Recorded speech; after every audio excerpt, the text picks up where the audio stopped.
Justice Brothers వివాహాలు మరియు పండుగ వేడుకలకు సరికొత్త డిజైన్స్ తో అద్భుతమైన కలెక్షన్. ఎందుకొచ్చారు?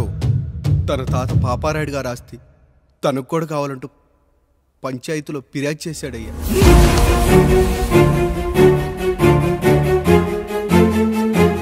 మస్తా గారు ఆ దస్తావేజులు ఇవ్వండి. అయ్యా మరి మా సంగతి ఏంటి?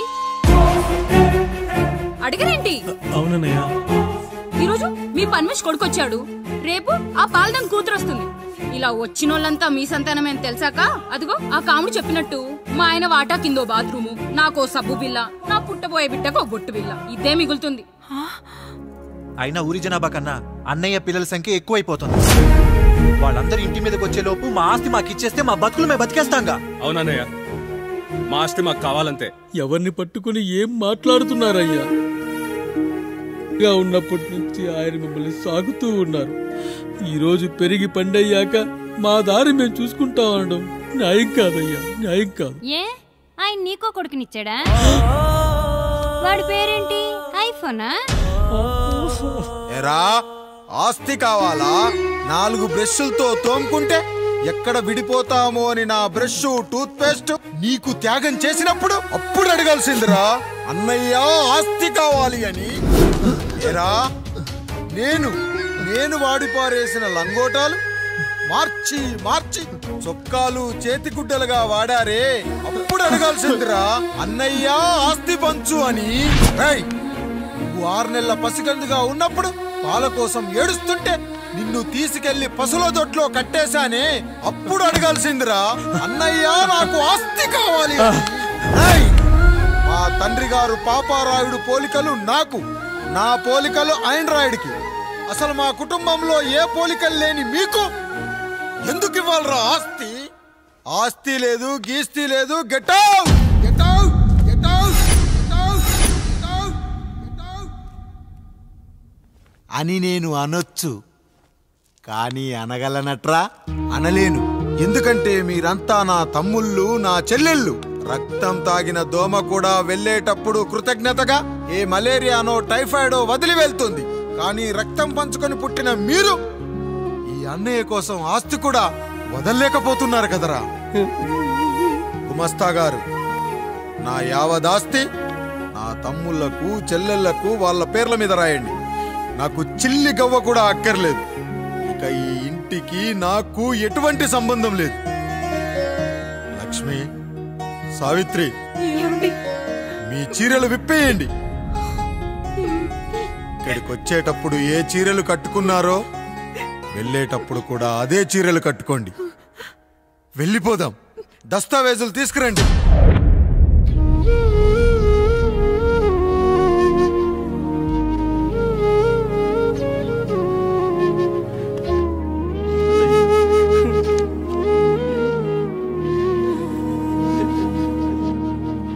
ఇక ఈ ఇంట్లో నా పేరు వినపడితే నా తమ్ముళ్ళు చెల్లెళ్ళు బాధపడతారయ్యా. ఈ ఇంట్లోనే కాదు, ఈ దస్తావేజులో కూడా నా పేరు ఉండకూడదు. నేను ఇక్కడ సంతకం పెట్టి వీళ్ళ మనసు నొప్పించలేను. అయ్యా, మొత్తం వదిలేసి మీరెలా బతుకుతారయ్యా? ఎండకు నీడలా, వర్షానికి గొడుగులా నన్ను ఇన్నాళ్ళు కాపాడింది. కష్టాల్లో సుఖాల్లో నాకు తోడుగా నిలిచింది. నా నిజమైన ఆస్తిని, కుటుంబ గౌరవాన్ని కాపాడింది. ఇదేరా నా ఆస్తి, అంతస్తు. ఇదే మా నాన్నగారిచ్చిన లంగోట. బంగారం లాంటి తమ్ముళ్ళే లేనప్పుడు నాకు మాత్రం ఈ బట్టలెందుకురా? వెతికిన దొరకదే రూపం, అరి పిలిచిన పలకదే ప్రాణం. వెతికా నువ్వు నడిచిన దారుల్లో, బ్రతికే నువ్వు విడిచిన శ్వాసల్లో. హో నీడనడిగా, గాలినడిగా, ఎక్కడని నా ప్రాణం. ఏరునడిగా, ఊరునడిగా, ఎందుకని మౌనం? బాధనను విడువనని తడిమినది వెంటపడి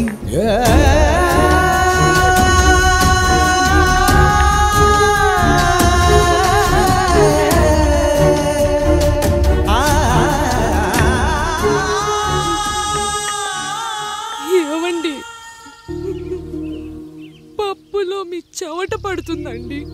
ఇడ్లీలో 2 చెంచాల ఉప్పు తగ్గించు లక్ష్మి. ఎలాగో మనం పేదోళ్ళమే కదా, కనీసం ఉప్పు ఖర్చైనా తగ్గుతుందనుకో.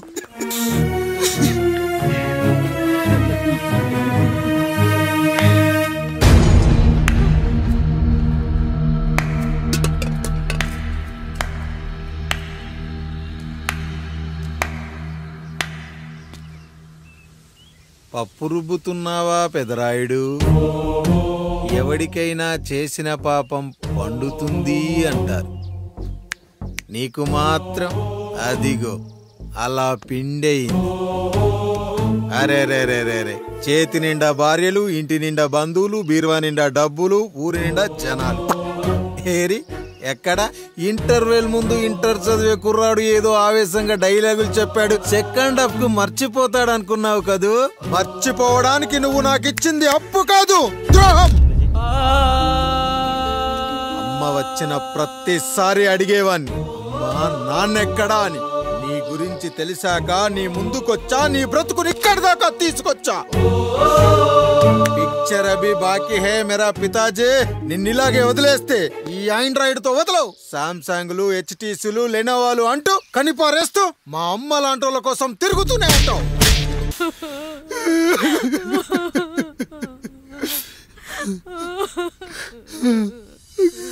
భార్య పోయింది, తమ్ముళ్ళు వద్దనుకున్నారు, కుటుంబం, ఊరు, ఆస్తి ఇప్పుడు ఏదీ లేదు. ఇక నేను ఎవరి కోసం బతకాలి? ఏ కరెంటు నా భార్యను పొట్టన పెట్టుకుందో అదే కరెంటు నా చావును కోరుకుంటుందో. నా చావుతో అయినా నా తమ్ముళ్ళు, నా జనం నన్ను అర్థం చేసుకోగలిగితే చాలు. ఉంటాను, ఉంటాను.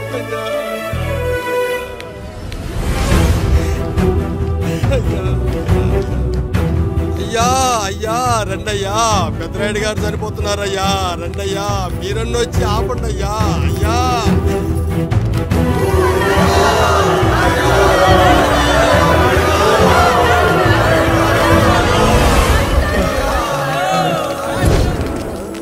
ప్రజల్లారా, నా బిడ్డల్లారా, నా జీవితం మీకే అంకితం.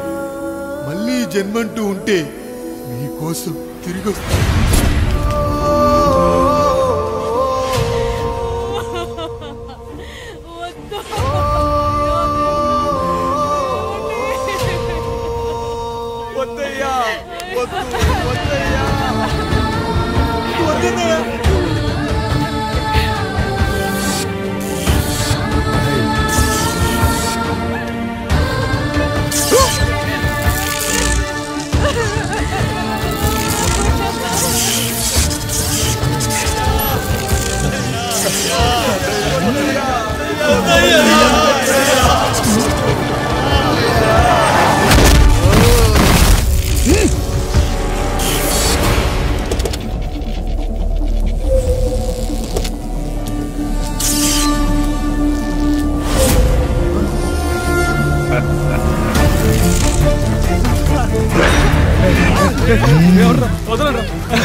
కాపాడడానికి ఎవడొస్తాడు? వేసేట్రా.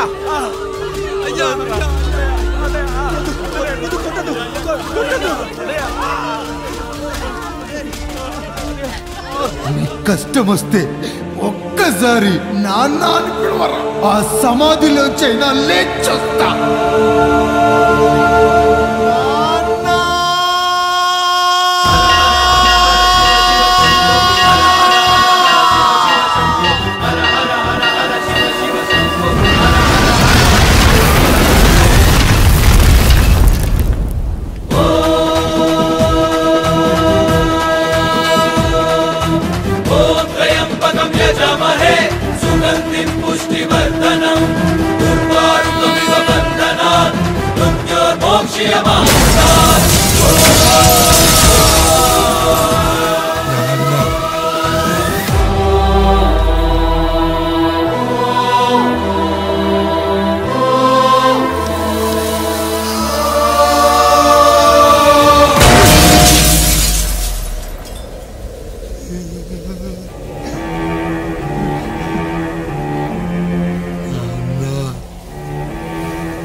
లేచి నిలబడండి, కొట్టండి, గట్టిగా కొట్టండి, కసితీరా కొట్టండి. ఈ చిత్రంలోని నటులను, సాంకేతిక నిపుణులను ఎక్కడ పడితే అక్కడ కొట్టండి. కనిపించిన ప్రతి చోట కొట్టండి చప్పట్లతో. విడివిడిగా ఉన్న వ్యక్తుల మధ్య బంధాన్ని నిలిపేది కుటుంబం. విడిపోయిన కొబ్బరి ఆకులను కలిపి ఉంచేది కొబ్బరి మట్ట. కుటుంబం కోసం నిలబడ్డ ఎందరో అన్నయ్యలకు మా ఈ చిత్రం అంకితం.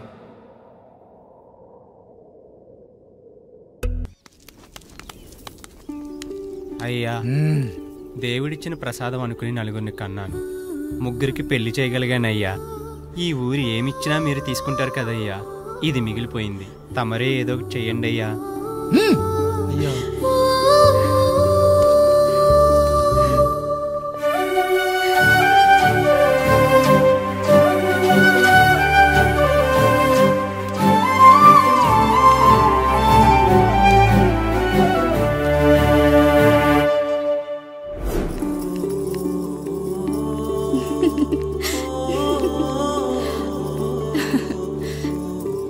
ఈ ఇల్లు, ఆస్తి, ఇంత గొప్ప భర్త, పిల్లలు, చాలా ఆనందంగా ఉందండి. కానీ నాకు ఒకటే లోటు. మన తర్వాత మన పిల్లల్ని చూసుకోవడానికి వీళ్ళకొక అన్నయ్య కావాలండి. అచ్చం మీ పోలికలతో వీళ్ళకొక అన్నయ్యని కందామండి. నువ్వు అడుగుతే కాదనగలనా?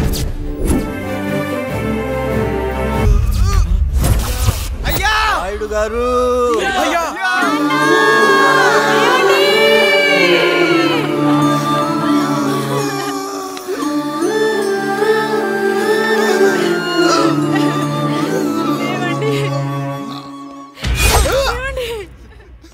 నొప్పిగా ఉందిరా.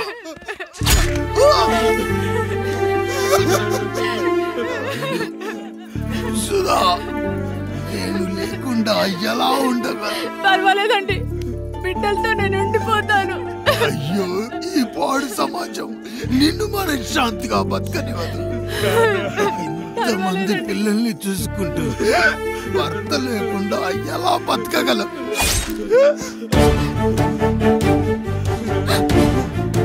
వద్దండి.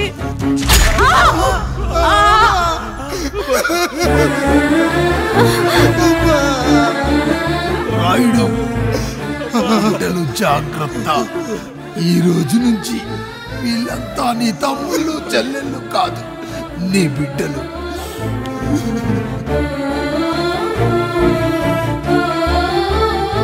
ఎక్కడికి వెళ్ళనరా. నీ కష్టం వస్తే ఒక్కసారి నాన్న అని పిలవరా. ఆ సమాధిలోంచి అయినా లేచొస్తా.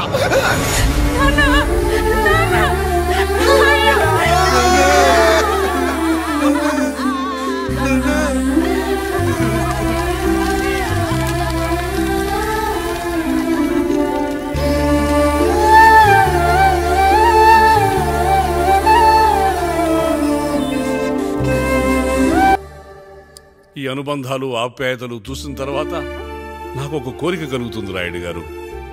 మీరు కాదనరనే ధైర్యంతో అడుగుతున్నాను. అడగండి. నాకు ఒక్కతే కూతురు. ఆమెను మీ కుటుంబంలో సభ్యురాలుగా చేసుకుంటారని. తప్పకుండా. నా భార్యలకు అభ్యంతరం లేకపోతే తనను నేను పెళ్లి చేసుకుంటా.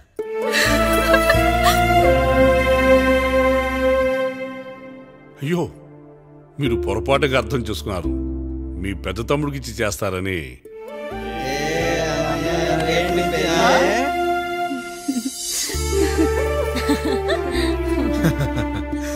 తప్పకుండా తప్పకుండా ఒక మంచి రోజు చూసుకొని మీ ఇంటికి అమ్మాయిని చూసుకోవడానికి వస్తాం. ధన్యుణ్ణి రాయుడు గారు, ధన్యుణ్ణి.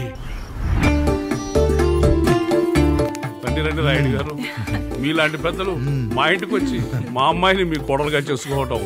ఇంకా రాయుడు గారు ఏంటి బావగారు? బావగారు అని పిలవండి. సంతోషం. రండమ్మా. త్వరగా అమ్మాయిని పిలిపించండి. మా వాడు అసలే ఆగలేకపోతున్నాడు. మా వాడు చిన్నప్పటి నుంచి అంతేనండి. కక్కొచ్చినా ఏమొచ్చినా ఆపుకోలేడు. త్వరగా మీ అమ్మాయిని పిలిపిస్తే ఆ కళ్యాణం ఏదో చేసేద్దాం. అమ్మా జయమాలిని, అమ్మాయిని చూసురా.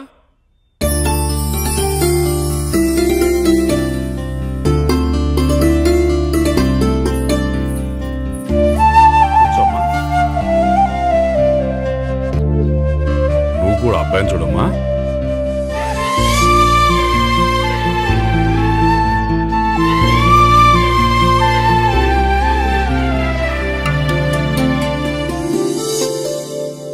మా అమ్మాయి అని చెప్పుకోవడం కాదు గాని అసలు ఈ కాలపిల్ల కాదు బావగారు.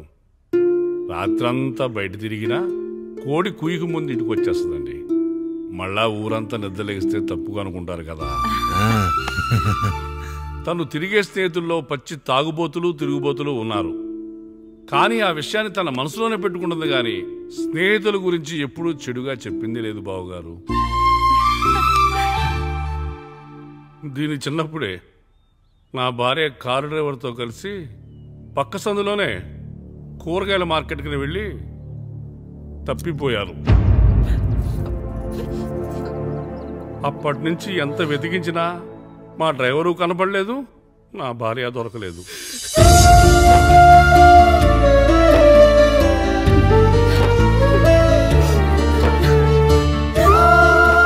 అమ్మ నాకు చాలా ప్రేమ పంచింది నాన్న. అది ఊరంతా పంచుతానంటుంది నా బిడ్డ. నేను కాదనలేదు. అలాంటి నా కూతురు ఇవాళ మీ కోడలవటం నిజంగా నా అదృష్టం బావగారు. ఈ రోజు నుంచి మీ అమ్మాయి మా ఇంటి బిడ్డ. అమ్మాయి నచ్చిందా బాబు? నచ్చిందా?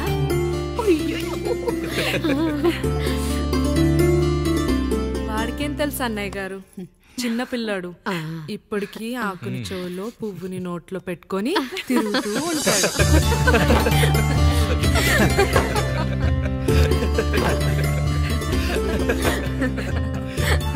ఇంకంత శుభం అన్నమాట.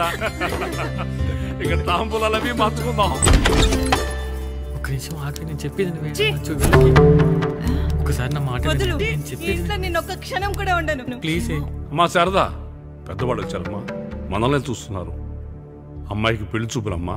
ఈ టైంలో నువ్వు ఇలా అలర్ట్ చేస్తే దాని జీవితం నాశనం అవుతుంది తల్లి. లోపలికి వెళ్ళు, తాతో మాట్లాడదాం.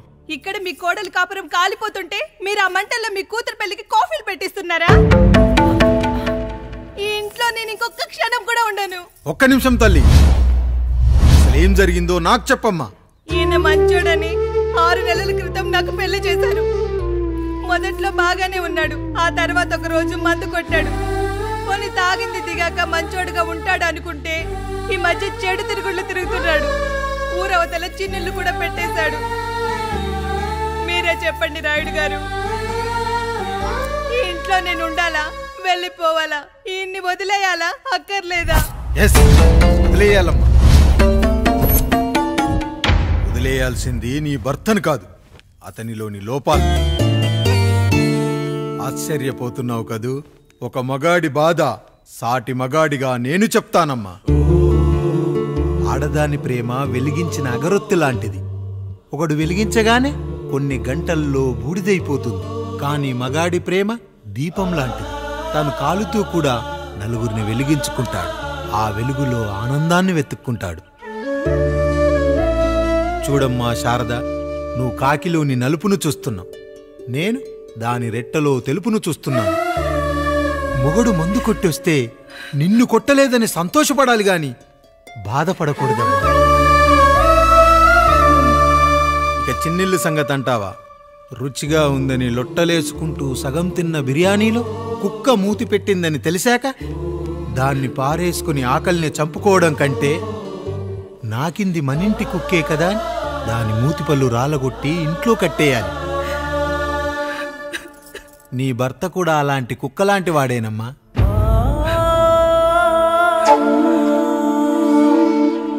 ఆడదానికి వయసొచ్చాక 3 ముళ్ళేసుకొని 90 ఏళ్ల జీవితం గురించి కలలు కంటుంది. అదే మగాడు 3 ముక్కలాడి 90 ml మందేయాలని కలలు కంటాడు. హౌస్లోనికి హౌస్ కీపింగ్కి తేడా తెలియని అమాయకపు జాతమ్మా మా మగజాతి. పండగ పూట తినే పాయసం రుచి గురించి మీకు తెలిసి ఉండొచ్చు. కానీ గరళం కంటే చేదుగా ఉన్న బ్రాందీని కక్కలేక మింగలేక తాగే ఆ బాధ ఒక్క మగాళ్లకు మాత్రమే తెలుస్తుంది. కష్టాల్లో ఓదార్చిన మందును సుఖాల్లో మర్చిపోకూడదని తాగడమే కాని మాకు మాత్రం తాగాలని ఆశుంటుందా తల్లి? చివరిగా ఒక్క మాట, కష్టాలు పొంగల్లో మిరియాల్లా మనకే వస్తాయి, కానీ సంతోషాలు ఉప్మాలో జీడిపప్పులా పక్కనోడుతూ ఉంటాయి. ఎదుటివాడి ఉప్మాలో కూడా పనికిరాని కరివేపాకుంటుందని సర్దుకుపోవడమే జీవితమమ్మా. రాయుడు గారు, నన్ను క్షమించండి. రాయుడు గారు, నన్ను క్షమించండి. నా తప్పు నేను తెలుసుకున్నాను. ఈ రోజు నా 2 బిడ్డల జీవితాన్ని కాపాడారు రాయుడు గారు. ఈ శుభ కార్యక్రమాన్ని కూడా మీరే జరిపించండి. తప్పకుండా.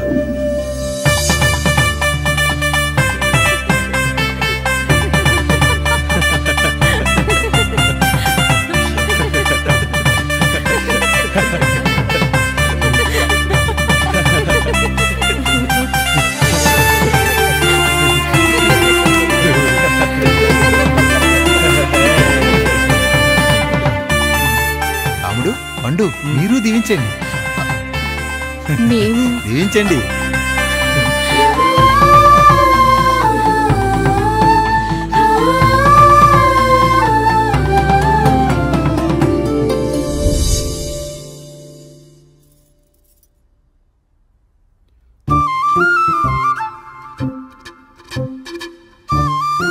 తింటారా?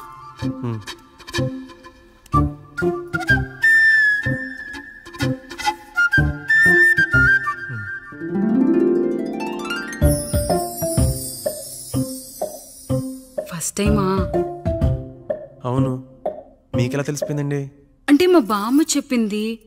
శోభనం గదిలో అనుభవం మగాడైతే మామిడిపండు పిసుక్కొని తింటాడు, అదే లేనివాడైతే మీలా ఇలా అరటిపండు ఓపిగ్గా ఒలుచుకొని తింటాడు అని.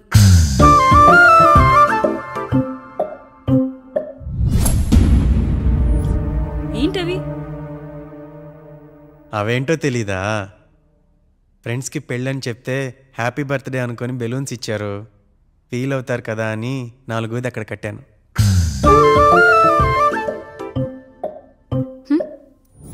ఈ అన్నీ వచ్చాడు. పిల్లల గదిలోకి వెళ్ళారా? వెళ్ళారండి. మీరెంత ఏంటి ఇంత రాత్రైనా ఇంకా పడుకోలేదా? మీరు లేనిది ఎప్పుడైనా పడుకున్నామా అన్నయ్య? అందరం కలిసే కదా పడుకునేది మావయ్య. సరే సరే, అందరం పెద్దోడి గదిలో పడుకుందాం. ఈ రోజు వాడి శోభనం కదా, అసలే కొత్త. పక్కనుంటే ధైర్యంగా ఉంటుంది. పక్క నుండి దగ్గరుండి జరిపిద్దాం. పదండి.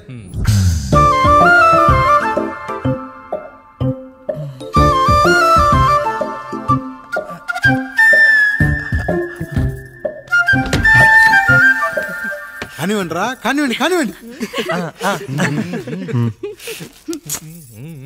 మీరేం మావయ్య ఇక్కడ పడుకుంటున్నారు? అదేంటమ్మా పెద్దోడా, చెప్పలేదా? మేమంతా కలిసే పడుకుంటామమ్మా. నువ్వు మాతో పాటే. అవును భార్గవి. మీరు ఊరుకోండి. మీరు ఇక్కడ పడుకోవడం నాకు ఇష్టం లేదు మావయ్య.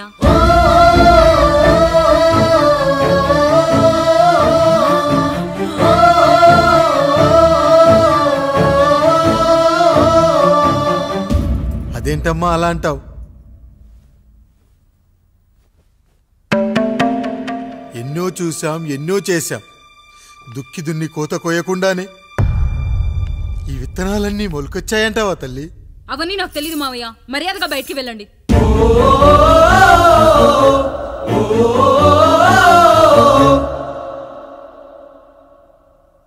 కనీసం ఆ మూలనైనా పడుకుంటామమ్మా. నువ్వైనా చెప్పరా పెద్దోడా?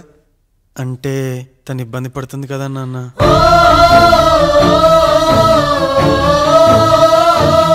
నువ్వు కూడా ఏంట్రా, పిల్లలేదో ఆశపడుతున్నారమ్మా. ఒక్కసారి ఆలోచించమ్మా. మావయ్య మీరు బయటికి వెళ్తే మేము తలుపులేస్తాం.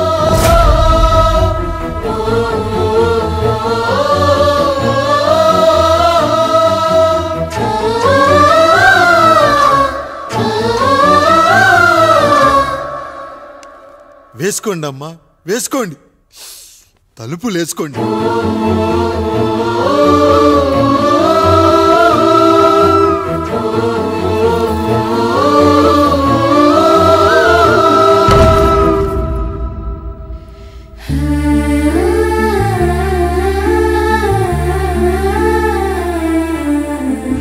నాయుడు, బిడ్డలు జాగ్రత్త. ఈ రోజు నుంచి వీళ్ళంతా నీ తమ్ముళ్ళు చెల్లెళ్ళు కాదు, నీ బిడ్డలు.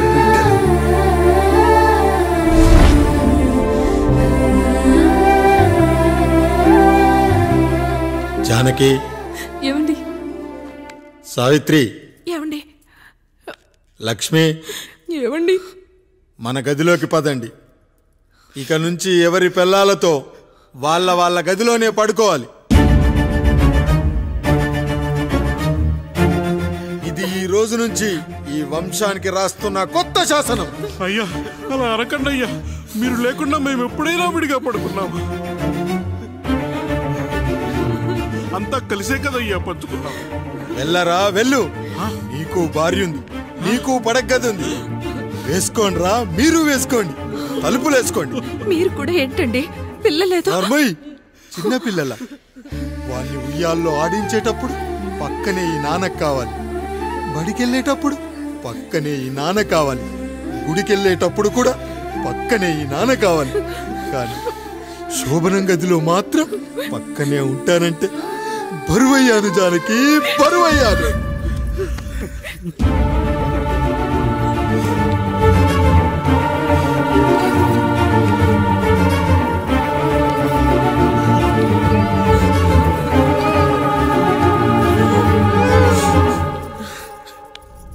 ఏంటండి ఇంకా అదే ఆలోచిస్తున్నారా? ఎలా మర్చిపోగలను లక్ష్మి? జరిగింది ఏదో జరిగిపోయింది, మీరు బాధపడకండి. ఎంత మాట అన్నాడో చూసావా? నా భార్య ఇబ్బంది పడుతుంది, బయటికెళ్ళండి నాన్న అన్నాడు. వాణ్ణి ఎలా పెంచాను?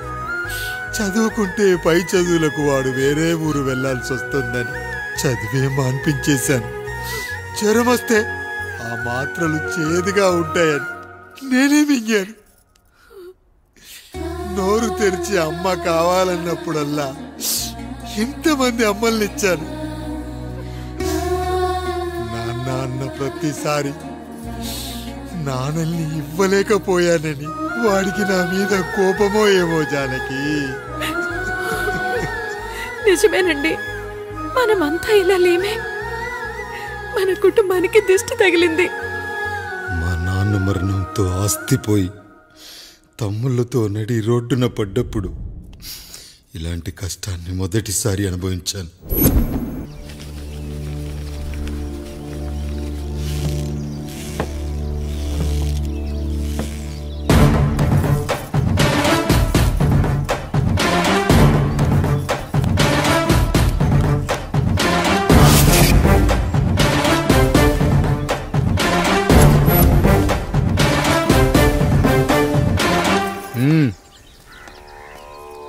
నమస్కారం అయ్యా. అయ్యా, మన ఈరిగాడికి సంవత్సరం క్రితం పెళ్ళయిందయ్యా. మొన్నటిదాకా తాడు బంగారంలో ఉన్న వాళ్ళ జీవితం ఇప్పుడు తాడు ఫ్యాన్లో మారిందయ్యా. తన భర్తకి తల్లిదండ్రులు ఎక్కువయ్యారయ్యా. కట్టుకున్న భార్యకి చీర కొనడం కంటే అమ్మా నాన్నలకు మాత్రం మందులు కొనటమే తన సంతోషం. పొద్దున లేచిన దగ్గర నుంచి తల్లిదండ్రుల పనులు పెళ్ళ ముద్దు ముచ్చట తీర్చట్లేదని తల్లిదండ్రులను వృద్ధాశ్రమంలో చేరిస్తే తను తన భర్త సంతోషంగా ఉంటామని వీరిగాడి భార్య సావిత్రి రచ్చబండి ఫిర్యాదు చేసిందయ్యా. చూడమ్మా, ప్రతి స్త్రీ జీవితం 3 ఆకులతో ముడిపడి ఉంటుంది. పెళ్లిల్లో మావిడాకులు, శోభనం గదిలో తమలపాకులు, ఆ తర్వాత భర్తతో విడాకులు. మావిడాకులు గుమ్మానికి కట్టొచ్చు, తమలపాకులతో కిల్లీలు కట్టొచ్చు, కానీ విడాకులతో కాపురాలను కట్టలేమమ్మా, కట్టలేం. నన్నేం చేయమంటారు? నాకంటూ కోరికలుండవా? భర్తతో సరదాగా ఒక్కదాన్నే గొడవ పడాలని, ఆయన కష్టపడి అలిసొస్తే పక్కింటి వాళ్ళ కబుర్లన్నీ చెప్పాలని, వచ్చిన జీతం మొత్తం చేతికిచ్చాక నేనే 10ో 12కో చేతిలో పెడితే ఆయన కళ్ళల్లో ఆనందం చూడాలని నాకనిపించదా? ఎంతసేపు అమ్మా నాన్న అంటూ వాళ్ళ కొంగు పట్టుకుని తిరగడమే తప్ప నా పైట పట్టుకుని తిరిగిందే లేదు. నాకు విడాకులొద్దు, నా భర్త నాకు కావాలి. ఎరా, నీ భార్య చెప్పింది విన్నావుగా, ఏమంటావు? అయ్యా, మీరు నా వైపు కూడా ఆలోచించండి అయ్యా. 9 నెలలు నా తల్లి కష్టపడి కన్నీ పెంచితే 20 ఏళ్ళు నా తండ్రి నన్ను పోషించాడు. నిన్నగాక మొన్న వచ్చింది. ఇది మమ్మల్ని విడదీయాలంటే ఎలాగయ్యా? నాకు నా పెళ్ళం కంటే నా తల్లిదండ్రులు ఎక్కువయ్యా. మరి పెళ్ళెందుకు చేసుకున్నావురా? అక్కుల్లో పనికెళ్తుంటే అక్కడ మెస్ భోజనం పడట్లేదయ్యా. ఇలామంటే పని మనిషి అనుకుంటున్నావారా? అసలేమనుకుంటున్నావురా? ఆడదంటే నీకంటే చిన్నదవుతే చెల్ల. నా తప్పు నేను తెలుసుకున్నానయ్యా. నా తల్లిదండ్రులు నేను వదిలేస్తానయ్యా. నా పెళ్ళాన్ని నాకు ఇప్పించున్నాయ్యా. నువ్వు తప్పు మీద తప్పు చేస్తున్నావు. నీ భార్యను తిరిగి ఏలుకోవడానికి నీకు హక్కు లేదు. ఈ రాయుడు తీర్పిస్తున్నాడు. ఈ ఈరిగాడు మాత్రం తమ తల్లిదండ్రులతో ఉండాలి, కానీ ఈవిడకు మాత్రం భర్త కావాలి. ఈమెకు అభ్యంతరం లేకపోతే నేను పెళ్లి చేసుకుంటాను.